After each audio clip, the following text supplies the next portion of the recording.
Hi, it's Tony. You're in Pop Pop's workshop, and today we're making this. We're cutting this out of an 8-foot slab of red oak for a customer. They wanted to replace their old mantle, so they've asked me for it to be not wider than 9 inches. So at each of the farthest points of the live edge, we've got 9 inches, and they wanted it 55 inches long. So we got 55 inches. So come along on the journey, see how we turned a 8-foot slab into this new mantelpiece.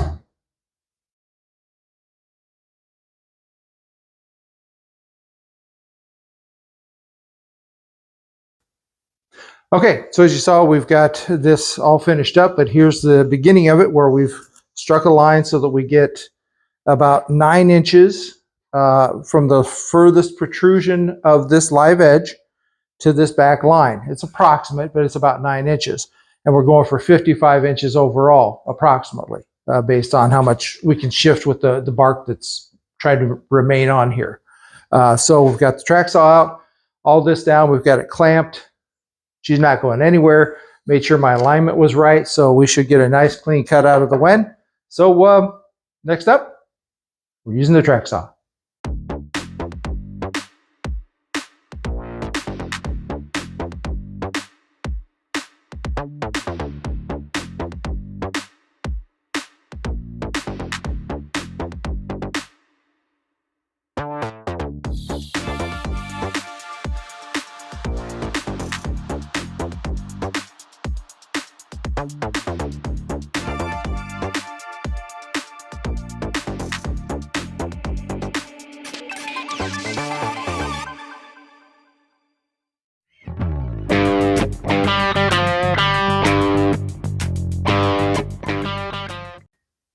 All right, so we've got the long cut with the track saw, and I have the wen 7 1/4, so it's actually going to have a deeper depth of cut than most track saws. So you can probably come down and take a look here. We got most of the way through, but we're not all the way through.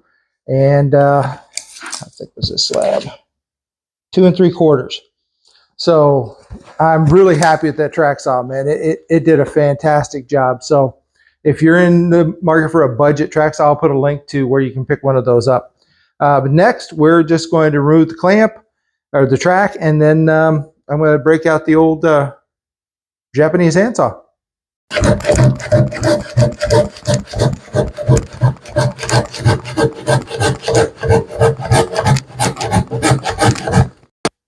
Okay, as typical when you're doing something this thick, you can get binding. As you open up the cut, the kerf will tend to bind on you, which it did. I started in the cut and this immediately went to close down. So some guys will jam a chisel in there, but what I like is these are called handy shims. They come in some different thicknesses.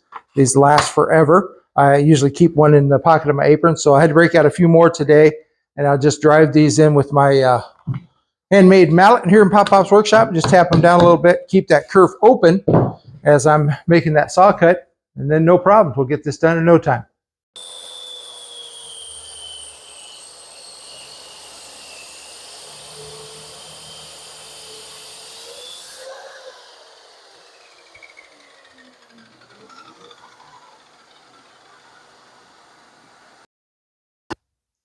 All right, so there you go. Taking an almost 3-inch slab of red oak, and it was almost a little over 8 feet long. Probably in the neighborhood of 12 to 14 inches wide in places, and cutting it down to this mantelpiece size. They wanted about 55 inches by no wider than 9 inches.